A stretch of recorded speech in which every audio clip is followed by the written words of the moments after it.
So, ladies and gents, there's good news and there's bad news. We're not getting the prison update in July, that's bad, but we're getting like half of it, which is good, I guess. This video tells you all about what is next for the Slormancer. The Slormancer, a beautiful pixel art ARPG indie game developed by just 2 French people, has stolen the hearts of many, myself included. There's just something awfully cute about this whole Slorm business. The game launched in early access on April 6th. I did an early access review and some guides on it, and currently Steam user rating sits at 81%. It is doing very well. The game did have quite a few smaller issues and bugs, however, which needed solving, and with only 2 people there's only so much you can do, of course, and solving these issues meant that new features were likely to be delayed. Features, by the way, that were announced already even before the game launched. Not the smartest thing to do, of course, already promising stuff on roadmaps in such an early stage even before game launch, which the devs realized now as well, and they apologized for it. Clearly this is totally fine, let's be honest here. We're talking about an indie EA title here, and let's see this in perspective. So what was supposed to happen? Well, July was supposed to bring the prison update, which included a new feature, breach events, new endgame content, the Tower of Despair, 5 new enemies, a new act with story missions and bosses and whatnot, a new ancestral tree tier, and an increased level cap. Now, not all of this is going to be released in July. To the devs' credit though, they want to deliver some content, so they cut the patch in half pretty much and will release some new features. Which features, you ask? Well, 3 of them.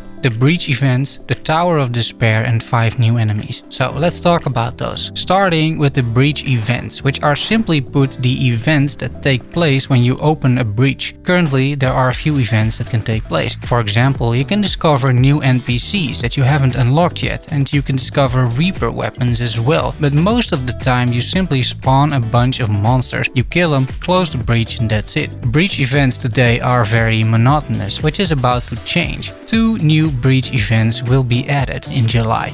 The first is the Cataclysmic Breach, which spawns monsters with special modifiers. How about reincarnation? Because everybody loves it when monsters come back to life after you kill them. That's not annoying at all, looking at you, Last Epoch. Or another classic, Explosive, because who doesn't like on-death effects, looking at you, Path of Exile. Or Jet Lag, making enemies immune for 2 seconds, because who wants to do damage in an ARPG, looking at you again, Path of Exile. I'm not thrilled about this. I like enemy modifiers to spice things up, don't get me wrong. Stuff like extra projectiles, crit chance, increased damage, it's all good. But these modifiers are not amazing, I gotta say. They're annoying if you ask me. And I'm wondering what you think though. Are these fun modifiers to run? Let me know in the comments down below. On the plus side, closing a cataclysm rewards you with loot, so there's that. Then there is an Exalted Breach, the second new variant. Closing an Exalted Breach will grant you an exaltation for a certain duration. These are super strong limited bonuses. Effectively, these are shrines which require you to kill monsters to get the buff. You can expect fire and lightning exaltation, but also a speed version increasing attack speed by 70%, and a resilience one granting 1000% retaliation and 100% all damage reduction. This sounds like a lot of fun. On top of new types of breaches, each breach will now spawn a set number of waves of enemies, ranging from 1 to 3. Each completed wave will trigger the breach reward, Slorm and Goldus. Additional waves will also grant you percentage gold reward and percentage Slorm reward multipliers for the rest of the expedition, meaning that the longer you stay inside an expedition, the better the rewards are for closing breaches. I think that makes a lot of sense and it's a good incentive. Let's move to the Tower of Despair, the new endgame content, which won't be called the Tower of Despair because logic, and because there weren't enough references into this game with Slorm, so it will instead be named the Slorm Temple. The Slorm Temple is still a tower with floors that get progressively harder because enemies scale with floor level. It comes with its own unique environment, so that's cool, and the devs mentioned the temple builds itself as you progress through it. Not sure how that's going to work, but I'm assuming they're talking about procedural generation here. Another interesting feature is that the temple floors remain unlocked, so you can start where you left off last time. So how do you get in? Well, regular enemies outside of the Slorm Temple will now drop a new currency, Elder Slorm. It's black Slorm and you need it to access the temple. And what are you getting out of this temple? Well, by completing floors, you find Slorm shrines containing pure Slorm or white Slorm. The higher level, the more pure Slorm.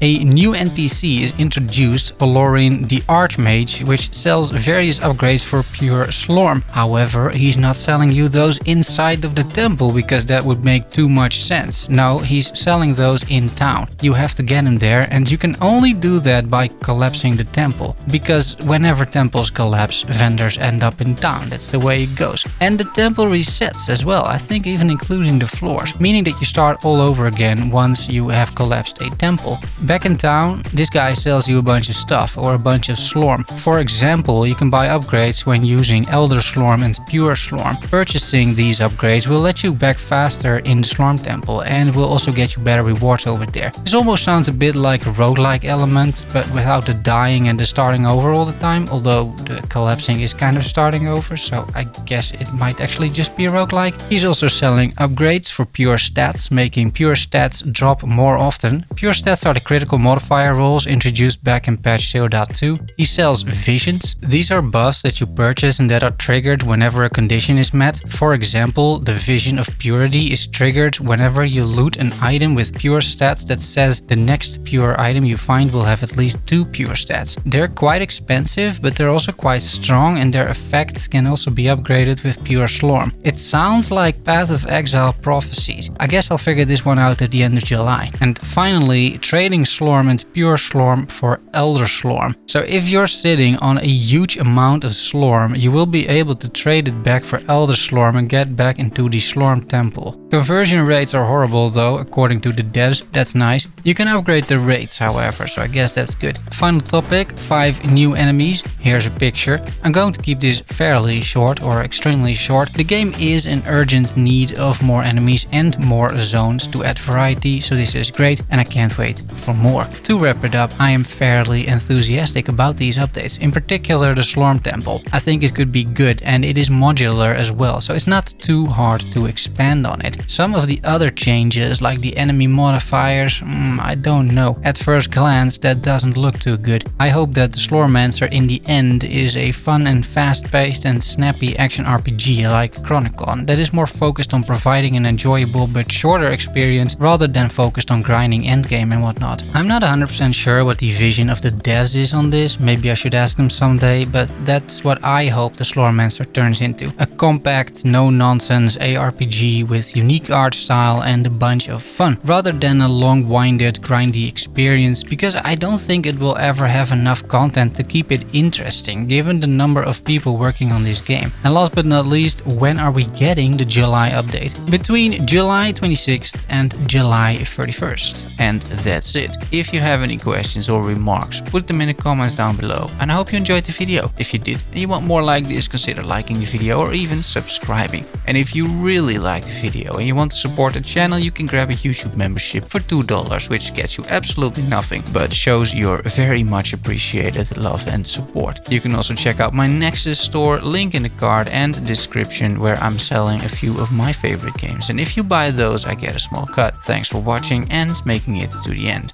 Love you all. See you soon. Bye bye.